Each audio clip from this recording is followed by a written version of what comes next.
Good morning. Good good morning and welcome to Shona के blogs. आज है संडे। आज आप हमारे साथ ये संडे बिता रहे हैं। जनरली मैं संडेज को ब्लॉग नहीं करती हूँ। संडेज को फुल डे में और अंगद नीव के पीछे लगे रहते हैं, पर आज का दिन थोड़ा डिफरेंट है। आज हम अपनी प्रॉपर्टी सर्च को थोड़ा सा और आगे बढ़ा रहे हैं। आपको पता ही है, हम लोग प्रॉपर्टी देख रहे हैं बैंगलोर में, एक 3 BHK लेना है, पर वो एकदम रुक रुक के आगे बढ़ रहा है, क्योंकि ना जितने थे जो हमारे एरिया, मतलब जहां तक हमने सोचा है कि हमें लेना है, वहां तक के जितने भी थे हमने देख ही लिए हैं। कुछ उसमें पसंद नहीं आया। मोस्टली में वास्तु का, अब देखिए, इशू तो आ ही रहा है। मतलब वास्तु तो आजकल समझ लीजिए आपकी बहुत ही मुश्किल है कि आपको मिल पाए, और मेरे लिए वो बहुत बड़ा रिक्वायरमेंट है। बाहर का नज़ारा तो आज का लग रहा है कि अच्छा है। आज बारिश होगी लग रहा है फिर से। एक्चुअली कल भी बारिश हुई थी, बहुत दिनों बाद कल बैंगलोर में थोड़ी सी अच्छी बारिश हुई थी। ओह, फिर से मैं इसको खोलने आऊँ और गलत वाला ना खोल दूँ, हो ही नहीं सकता।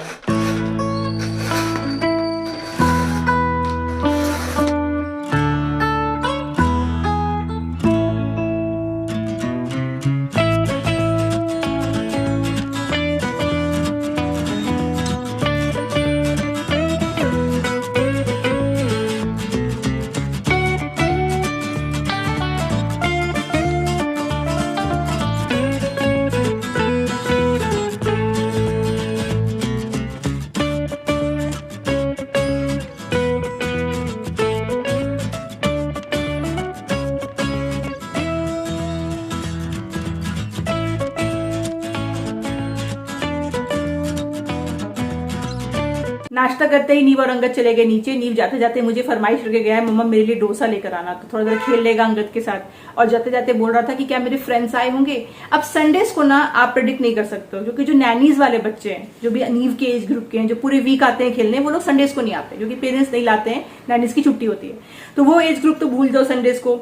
जो बड़े बच्चे हैं उनका प्रेडिक्ट नहीं कर सकते। कई बार उनके क्लासेस होते हैं, कई बार वो लोग रूम में ही बैठ के टीवी देख रहे होते हैं, तो नहीं आते, तो ये अकेला पड़ जाता है। वो तो अंगद थोड़ा सा मैनेज कर लेता है, क्योंकि नीव को ना आउटडोर एक्टिविटीज करना रहता है, दौड़ना है, स्लाइड करना है, भागना है, बच्चों के साथ खेलना है, उसको बहुत अच्छा लगता है। बचपन से हमने इनकरेज किया है, लाइक 6 मंथ्स का था तब से वो बड़े बच्चे, छोटे बच्चे सबके साथ खेल रहे थे, उसको वो अच्छा लगता है। तो हमने भी उसको ऐसा रखा है, उसका रूटीन, कि ज्यादा से ज्यादा टाइम जो है वो बाहर स्पेंड करे, दिन का 2-3 घंटा आउटडोर्स में स्पेंड करे। पर संडेज को वो बोर हो जाता है अगर हम बाहर नहीं जाए, तो कितना खेलेगा हमारे साथ बाहर। बच्चे नहीं आते हैं, क्या करेंगे। संडेज को कभी कभी फील होगा ना कि कोई है ही नहीं सोसाइटीज में, क्योंकि उनका रूटीन अलग चल रहा होता है। ऑफकोर्स बड़े बच्चे अपने हिसाब से संडेज बिताना चाहते हैं। देखिए, ये ना एक बहुत मेजर रीजन ये भी बन गया है हमारे लिए कि हमारे जो घर खरीदने का चेकलिस्ट है ना, उसमें एक और चीज ऐड हो गई है, जो कि और हमारे सर्च को टफ बनाती है, और वो है कि हमें बड़ी सोसाइटी चाहिए।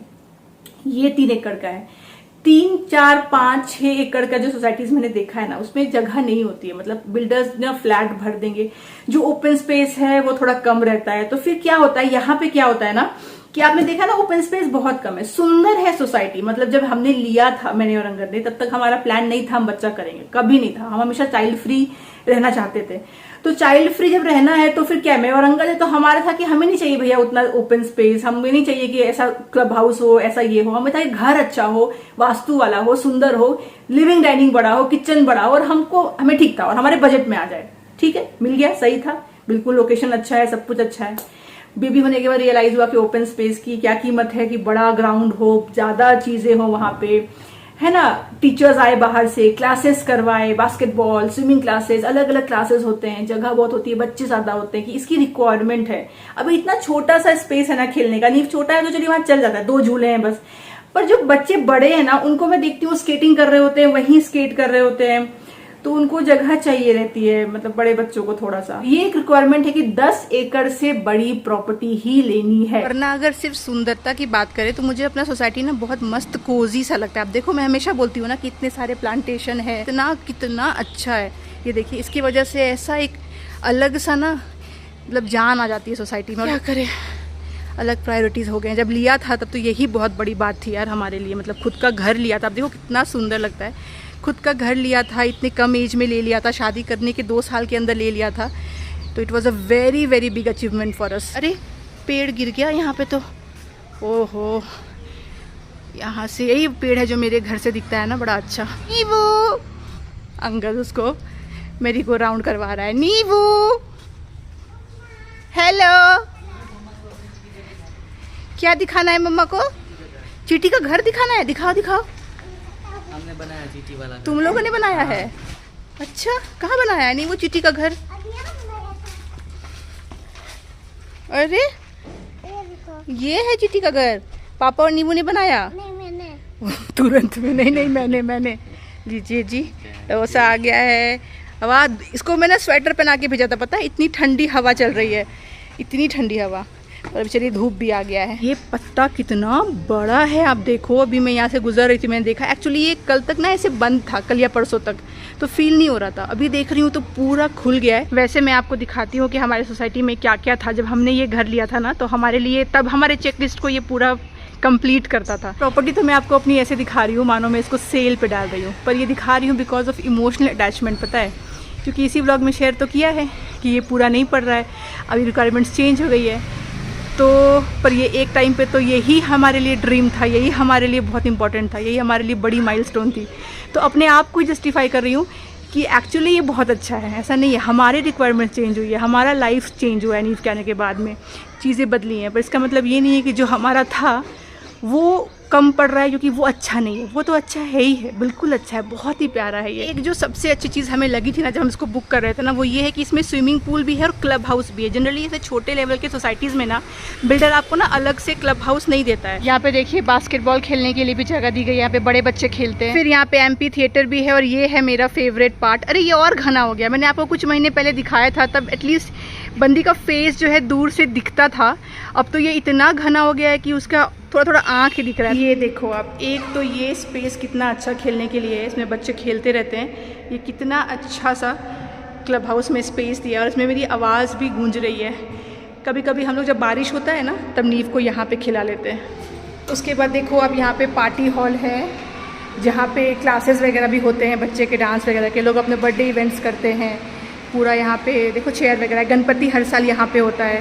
यहाँ पे भी एसी वेसी लगा हुआ है, ये भी अच्छा स्पेस है बड़ा सा। फिर ये वाला जो स्पेस है ना, यहाँ पे ट्यूशन क्लासेस भी होते हैं बच्चे के, जो कलेक्टिव क्लासेस होते हैं ना वो यहाँ पे भी होता है। और ऊपर जाने पे आता है जिम और थोड़ा और सब एरिया जो मैं आपको दिखाती हूँ। कुछ तो बच्चों की आवाज़ें भी यहाँ पे मुझे आ रही है।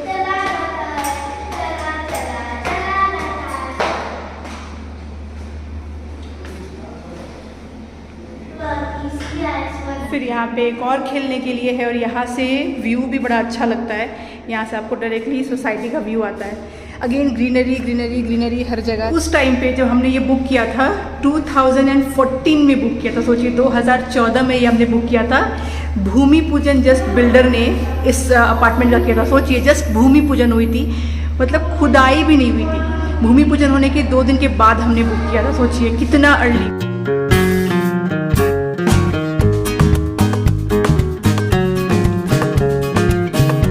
चलिए कुछ बच्चे तो नीचे खेलने के लिए आए। क्या बात है, आज तो बच्चे आ गए सारे खेलने। हाँ, संडे को भी 5 मिनट सब बच्चे। हाँ, अभी जस्ट मैंने एक classic case of rift between couple देखा बिकॉज ऑफ बेबी। एकदम जस्ट अभी एक्सपीरियंस किया, तो सोचा कि आपसे इसके बारे में शेयर किया जाए और मेरी क्या राय है, मेरी और अंगद का क्या टेक रहता है पेरेंटिंग के इस इश्यूज को लेकर के, वो आपसे शेयर किया जाए।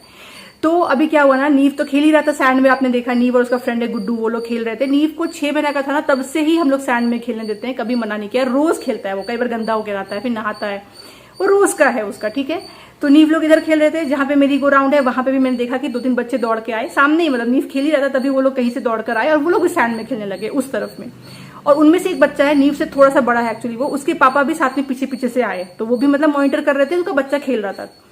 3-4 मिनट होगा, मैं और अंगद बैठ के खड़े होकर बातें कर रहे थे, तभी अचानक से जोर से चिल्लाते हुए एक पीछे से आवाज आती है एक बंदी की। वो उस बच्चे की मम्मी थी। वो चिल्लाते हुए आई, ए कौन खेल रहा है सैंड में, मना किया था खेलने के लिए। तो हमने भी देखा उसकी तरफ में वो आती है और उसके बाद में थोड़ा डिस्टेंस से ही, पास भी नहीं जाती है, अपने हस्बैंड को बोलती है सैंड में क्यों खेलने के लिए इसको दे रहे हो, पूरा गंदा करके आएगा, बिल्कुल सैंड में नहीं खेलने देना है तुमको। मैंने कहा था ना कि इसको बस वहां पे वॉक करवाना है, खिलाना है, ये क्या करवा रहे हो तुम। वहां से उसके पापा चिल्ला करके बोलते हैं, अरे खेल लेगा तो क्या हो जाएगा, थोड़ा देर खेलने दो ना, कुछ नहीं होगा, सब बच्चे खेल रहे हैं। ये यहीं से बोल रही है, डिस्टेंस से बोल रही है, नहीं खेलने के लिए देना है मुझे। जब भी लाते हो तो कुछ ना कुछ ऐसा ही करते हो। पापा उसके बोलते हैं ठीक है तो तुम ही खिला लो, मैं जा रहा हूँ। और वो सच में वहां से निकल लेते हैं, तुम ही खिला लो मैं जा रहा हूँ बोल के वहीं से वहीं कट लेते हैं। और ये बंदी मुझे देखती है, फिर बोलती है बस अब जाएंगे ये और जाके रील चलाएंगे। यही तो चाहिए पापा लोगों को संडेज को, रील चलाने के लिए। तो हमें और अंगद एकदम ऑकवर्ड हो गए कि इसमें अब हम क्या रिएक्शन दे, तो हमने कुछ भी रिएक्शन नहीं दिया। और उसके बाद में अपने बच्चे के पास आई, उसका हाथ ऐसे खींचा वहां से, चलो घर चलो चलो, उसको उठाई, बच्चा रोने लगा, वो घर लेके चली जाती है। बाकी 2 बच्चे खेल रहे थे, नीव लोग खेल रहा था, तो पापा पहले चले गए, बाद में मम्मा भी उसको लेके गई और बच्चा भी रोया। अब यहाँ से बैठे बैठे I can just imagine the situation of their house hold right now, कि संडे तो उनका बेचारा का खराब तो हो चुका है हम सबका। और ऐसा तो कई बार आपके साथ भी होता होगा, कईयों के साथ में ऐसा होता है कि आप में, हस्बैंड और वाइफ में एक्चुअली कोई प्रॉब्लम नहीं है, पर बच्चे की वजह से ना कुछ कहा सुनी हो जाती है, ओपिनियन डिफरेंट रहता है एक दूसरे का, बच्चा कैसे रेज किया जाए इसमें भी मतभेद होता है, डे टू डे लाइफ में कैसे डील किया जाए बच्चे के साथ में उसमें भी रहता है मतभेद पेरेंट्स के बीच में, क्योंकि 2 अलग अलग पर्सनैलिटी है। सही बात है, आपकी सोच अलग है, आपके हस्बैंड की अलग है, तो मैच नहीं खाती। जहां मैच नहीं खाती वहां पे, और ऑलरेडी बच्चे की वजह से आपको पता है टॉडलर को आप रेस कर रहे हो तो कितना कुछ चल रहा होता है बैकग्राउंड में, आपका मन ऐसे भी रिलैक्स नहीं होता। एक संडे मिला है उसमें भी आप रिलैक्स नहीं कर पा रहे, बच्चे के पीछे लगे हुए हैं, तो वैसे भी बहुत भरे हुए रहते हो, और ऐसा कुछ होता है तो वो तुरंत में एब्रप्टली निकल जाता है बाहर और फिर माहौल खराब हो जाता है। इसमें मेरा और अंगद का एक टेक है ना, जो हमने ये शुरू से फॉलो किया है, कि अगर एक पेरेंट कुछ करवा रहा है बच्चे को, बच्चे के सामने इस तरीके से रिएक्ट करके दूसरा पेरेंट उस पेरेंट को जज नहीं करेगा या कमांड नहीं करेगा कि ये तुम गलत कर रहे हो। बच्चे के सामने आर्ग्यूमेंट नहीं करना है, मैंने बहुत पहले भी बार डिस्कस किया है कि बच्चे के सामने आपको आर्ग्यूमेंट नहीं करना है। दिन ब दिन कितना आप लोग ऐसे छोटी छोटी बातों पे रिफ्ट क्रिएट करोगे ना, तो ऐसे कपल कब दूर हो जाओगे ना पता भी नहीं चलेगा, बाद में इसको रिपेयर करने में आपको बहुत परेशानी होने वाली है। तो इसलिए ना consciousness is very important, conscious parenting. Consciousness अगर नहीं है किसी चीज में ना, तो आप बस जो मन में आया भड़ बोल दिया। अगर मन में जो आ रहा है वही बार बार आप बोलते रहोगे, एब्रप्टली बोलते रहोगे, उस पर कोई लगाम ही नहीं लगाओगे, तो सिचुएशन खराब ही होनी है, सुधार नहीं होना।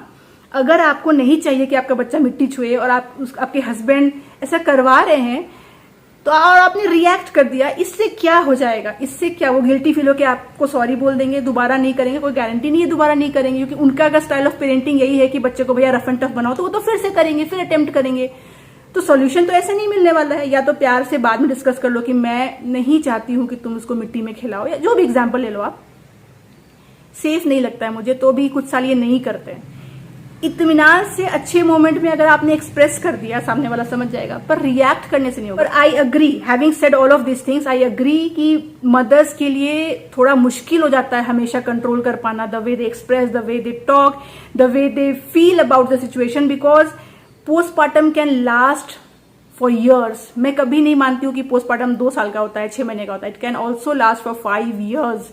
It depends on the situation you are in. It depends on your hormone regulations. It depends on what kind of person you are. It depends on your husband and the people that are living with you. बहुत depend करता है, and बच्चे पे भी depend करता है कि आपका पोस्टमार्टम कितना लंबा जाए। एक्चुअली बच्चे पे भी डिपेंड करता है, हर बच्चा अलग होता है। तो मैं मानती हूँ कि इतना ज्यादा आप भरे रहते हो, इतना कुछ चल रहा होता है, ज्यादा आपके लाइफ में चल रहा होता है कंपेयर टू मैन, ये भी मैं मानती हूँ, तो नहीं कंट्रोल आ पाता और आप ऐसे रिएक्ट कर देते हो और घर का सिचुएशन खराब हो जाता है। पर आप ही सोच के देखिए कि आपका एट द कोर तो you want things to be in a better place, right? तो उसके लिए आउटकम थोड़ा चेंज करना पड़ेगा। इस तरीके से रिएक्ट करने से सॉल्यूशन नहीं आने वाला। थिंक अबाउट इट, अगर आप ऐसा करते हो तो, कि मैं कैसे बेटर वे में रिफ्लेक्ट कर सकती हूँ सिचुएशन पे, बेटर वे में मैं कैसे इस चीज को एक्सप्रेस कर सकती हूँ, और क्या ये तरीका सही है। लास्ट में ना मैं एक रिक्वेस्ट उन मेन को भी करना चाहूंगी जो ये वीडियो देख रहे हैं, जो फादर्स बेसिकली ये वीडियो देख रहे हैं, कि प्लीज इस चीज को हमेशा बैक ऑफ माइंड में रखिए कि बच्चे को लेकर के जो डूज एंड डोंट्स है ना, प्लीज वो अपने वाइफ को बनाने दीजिए और आप उनको फॉलो करिए। क्योंकि आप ठीक है, आप फादर हैं, आप भी बच्चे की उतनी केयर करते हैं, आपको भी उसको नर्चर करना है, आपको भी उसको स्ट्रांग एंड टफ बनाना है, आपको भी उसको दुनिया के लिए रेडी करना है, आपका पर्सपेक्टिव भी बिल्कुल सही है। लेकिन जो मदर होती है ना, आप सोच भी नहीं सकते वो कितने एंगल से चीजों को सोच के रखती है बच्चे की सेफ्टी के लिए, बच्चे की ओवरऑल डेवलपमेंट के लिए। उसके दिमाग में ना 60% यही चल रहा होता है, ट्रस्ट मी व्हेन आई से दिस। तो वो अगर कुछ मना कर रही है, पहले घर पे शांति से अच्छे से मना कर दिया है, तो उस चीज को बिल्कुल एक आप ना पत्थर की लकीर समझ लो। क्योंकि माँ, उसका ना पूरा टाइम ही इसी चीज पे जाता है कि बच्चे को सेफ कैसे रखा जाए, बच्चे के लिए क्या किया जाए। और इसीलिए कई बार आपको ये फील होता है कि यार तुम बच्चे के लिए इतना सोच रही हो, मेरे लिए नहीं सोचती हो, मुझे तुम ऐसे गुस्सा कर देती हो बच्चे के लिए, मुझे भी तो खराब लगता है। आई अग्री कि वो नहीं करना चाहिए, पर अभी समझिए कुछ साल के लिए उसके दिमाग का 90% जो है ना, वो बच्चे के लिए ही इक्विप्ड है, उसके लिए ही वो दिन रात सोचती है। इसलिए ऐसा रिएक्शन निकल जाता है। और रिएक्शन के पीछे बहुत सारी और भी बातें होती है जो आपको इंट्रोस्पेक्ट करना पड़ेगा कि रिएक्शन ऐसा निकल रहा है, इसके पीछे क्या कहानी है, कहाँ पे आपने उसको ऐसा फील कराया है कि उसको लगता है कि आपसे प्यार से बात करके कोई फायदा ही नहीं है, गुस्से से ही आप समझोगे। उसको आप भी समझने की कोशिश करिए, क्योंकि जैसा मैंने कहा पोस्टमार्टम का कोई मंथ से ईयर नहीं होता है, शायद ये 5-5 साल 6-6 साल तक भी चल सकता है। तो वो आपकी जिम्मेदारी बनती है कि आप अपनी वाइफ को समझे, क्योंकि ये जो समय है ना, ये जो समय जब आप एक बच्चे को रेज कर रहे हो ना, it's very difficult for both of you. पर अगर इसमें आप साथ चलोगे, आप मान के चलो आप लोग इसमें एज अ टीम हो, एक दूसरे के ओपोनेंट्स नहीं हो आप लोग, तो आप बच्चे को भी रेज कर पाओगे and at the same time relationship में भी कोई खराबी नहीं आएगी। वरना पीछे पलट के देखोगे तो बच्चा तो बड़ा हो गया, माँ बाप तो आप बने रहे, पर as a couple, as a friend आप दूर हो गए। तो वो ना हो प्लीज, उसके लिए आप भी सोचो। तो मैंने दोनों को बोला है, एक्चुअली दोनों पार्टनर्स को बोला है कि समझने की बहुत जरूरी है, क्योंकि जो मैंने अभी देखा है, this is not the way to raise a family. It will create a lot of issues, धीरे धीरे धीरे धीरे बहुत कुछ बिल्डअप हो जाएगा। ये बिल्कुल गलत है। Hello hello. हाय, फिनिश किया डोसा? यस। कौन कौन आया था खेली करने?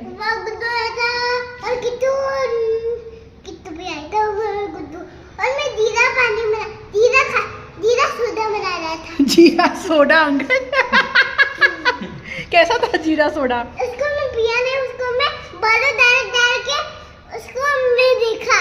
बालू डाल के देखा? अरे मुझे तो जीरा सोडा पसंद है भैया। नेक्स्ट टाइम मुझे बना के पिलाओगे? पापा को भी पिलाओगे? पापा नेक्स्ट टाइम पियेंगे हाँ हम लोग जीरा सोडा ना। Very good. बालू वाला नहीं, अच्छा वाला पिलाना, ठीक है? लेट्स गो, कम। सबसे पहले हम लोग आ गए हैं लंच करने के लिए A2B में, और यहाँ पे नींबू के लिए भी स्टेशनरी शॉप से हमने कुछ चीज़ें ली हैं। इसको निकालो नींबू, जब तक अंगद लंच ऑर्डर कर रहा है। सबसे पहले हम लोग, पहले ये दिखाओ क्या है। एक स्टेशनरी शॉप था, वहाँ से ये ABCD का स्टिकर लिया है नींबू ने। उसके साथ एक बहुत ही इंटरेस्टिंग चीज़ लिया है, ये इसको क्या करना है इसको नींबू? करके दिखाओ। बॉल पकड़ना, बॉल को दबाना। बॉल को दबाना है, दबाओ। हाँ, अरे ऐसे नहीं, पापा दिखाओ तो। बहुत इंटरेस्टिंग लगा मुझे, देखो ऐसे दबाना है और जंप। ये उछल जाता है। तुम भी ट्राई करो। छोड़ो। और एक और चीज़ दिया है नींबू ने, टॉर्च। खराब हो गया, खराब हो गया था। अभी भी पड़ा हुआ है। हाँ घर पे पड़ा हुआ है।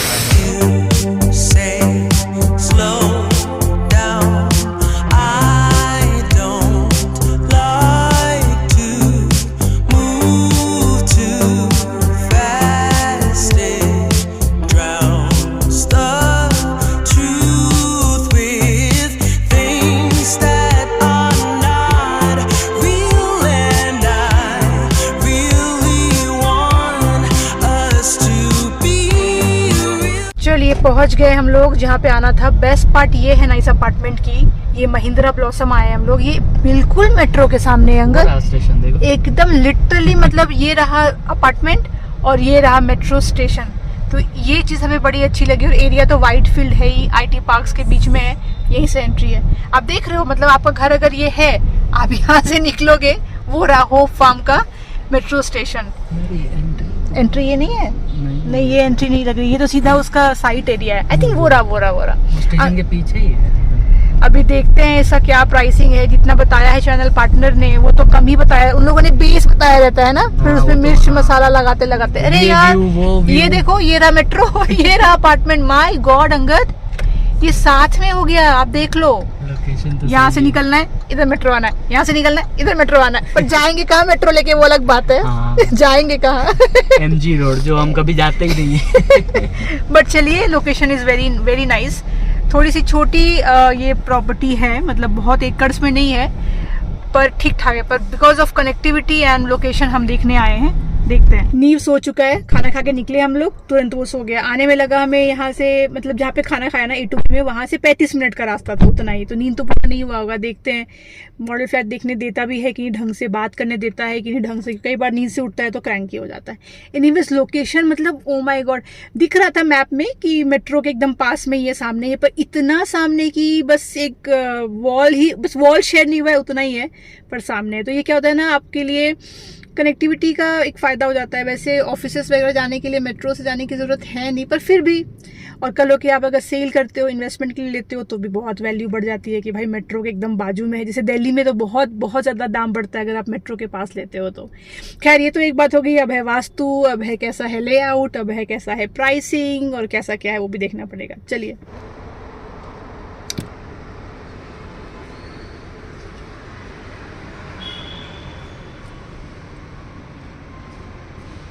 इतना यहाँ पे दिख रहा है, फोटो वगैरह लगाया है, अच्छा लग रहा है। तो ये जो प्रोजेक्ट है ना, इसमें हम लोगों को 3.5 एक्चुअली देखना था, क्योंकि 3.5 अच्छा लग रहा था हमें लेआउट वगैरह। 3.5 BHK का जो आपको कारपेट एरिया मिलने वाला है वो लगभग मिलने वाला है, आप समझ लो 1400 स्क्वायर फीट का। और जो प्राइस है 3.5 की वो है 3,80,00,000 प्लस इसमें आप ऐड कर लो थोड़ा सा, आपको फ्लोर राइज ऐड हो सकता है, रजिस्ट्रेशन कॉस्ट ऐड कर लो, तो लगभग आप पकड़ के चलो कि आपको 4,30,00,000 का ये घर होगा। प्लस आप इंटीरियर करोगे अगर 20 लाख का तो 4.5 करोड़। 3.5 BHK का लेआउट अच्छा लग रहा था हमें। 4 BHK का हमने मॉडल फ्लैट चेक किया क्योंकि वो 3.5 के एकदम करीबी में था। 4 BHK का प्राइस इन लोगों ने कोट किया 4,30,00,000 रुपए, प्लस थोड़ा बहुत फ्लोर राइज लगेगा, रजिस्ट्रेशन कॉस्ट लगेगा, आपका इंटीरियर लगेगा। तो ये फ्लैट जो अभी आप देख रहे हो स्क्रीन पे, ये आपको 5 करोड़ का पड़ेगा। जब भी मैं प्राइस मेंशन करती हूँ तो मुझे कमेंट आता है सोना मुंबई इससे भी महंगा है। देखिए मुंबई से कंपेयर मत करिए, पर मैं बस बैंगलोर से ही कंपेयर कर रही हूँ कि आज से 3-4 साल पहले आपको इतने महंगे फ्लैट्स बैंगलोर में नहीं मिलते। अब आपको 4 BHK 5 करोड़ तक चला जाता है विथ इंटीरियर। ऑन पेपर्स आपको 4.5 करोड़ तक का चला जाता है। तो ये प्राइस जो है ऐसा है इसका। एनीवेज तो देखिए किचन ओपन है, लिविंग डाइनिंग काफ़ी बड़ा लगा मुझे। लिविंग डाइनिंग बड़ा लगा क्योंकि जो उसकी जो मेजरमेंट है वो है 16 फीट बाय 20 फीट। अब 16 फीट की चौड़ाई होने से ना लिविंग डाइनिंग काफ़ी स्पेशियस लगता है। बैल्कनी अटैच्ड है, 2 दिया है इन लोगों ने दरवाज़ा बैल्कनी में जाने का, UPVC का। बैल्कनी में पूरा ग्लास रेलिंग है, तो काफ़ी पॉश और अच्छा लग रहा था। पर फिर भी जो प्राइस है उसके हिसाब से मैं बोलूँगी कि फ्लोर टाइल्स थोड़ा और बेटर हो सकता था।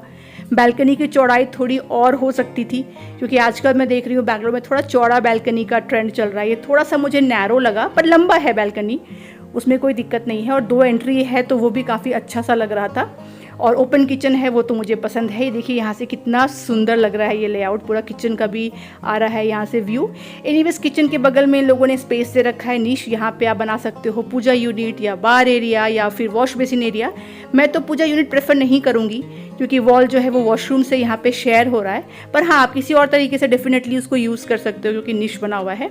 एनीवेज ये सामने जो देख रहे हो ये है किड्स बेडरूम। इस फ्लैट का, इस पर्टिकुलर 4 BHK का कारपेट एरिया जो मिलेगा ना वो मिलेगा 1600 स्क्वायर फीट। तो बेसिकली 1600 स्क्वायर फीट में ये 4 BHK बना हुआ है।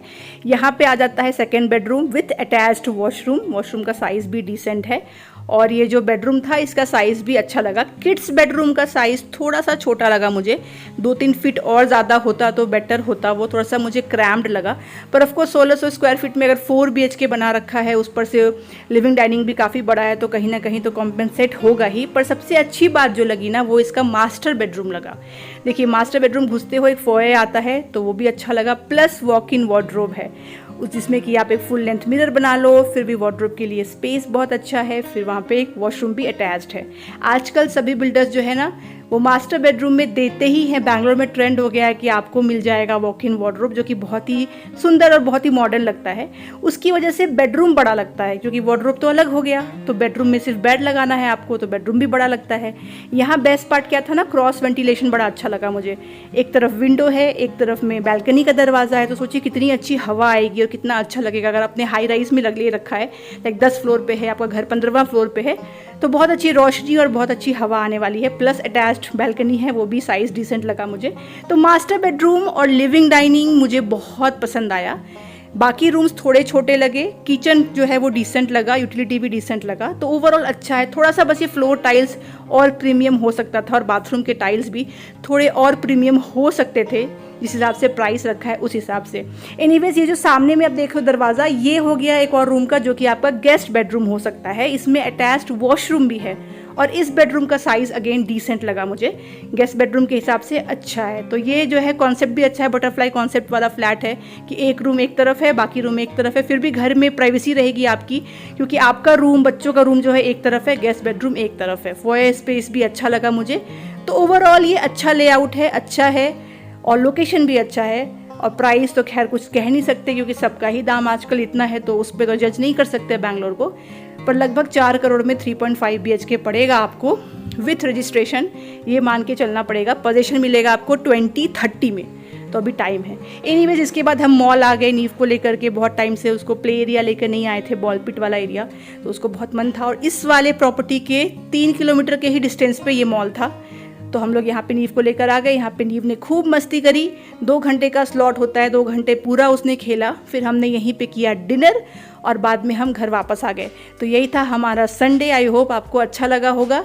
और ये प्रॉपर्टी कैसी लगी मुझे बताइएगा। क्या हम लेंगे नहीं लेंगे वो तो आने वाले समय में आपको पता चल जाएगा, क्योंकि कुछ ना कुछ तो लेना ही है और इसी साल ले लेना है, ये तो डिसाइड कर लिया है। तो बहुत टाइम हमारे हाथ में है भी नहीं, तो देखते हैं। एनीवेज ऑन दिस नोट मैं आज का व्लॉग यहीं तक रखती हूँ। आशा करती हूँ आपको अच्छा लगा हो। मिलूंगी आपसे अगली बार, तब तक आप लोग अपना ख्याल रखिए और हमारे व्लॉग्स को देखते रहिए। Bye bye.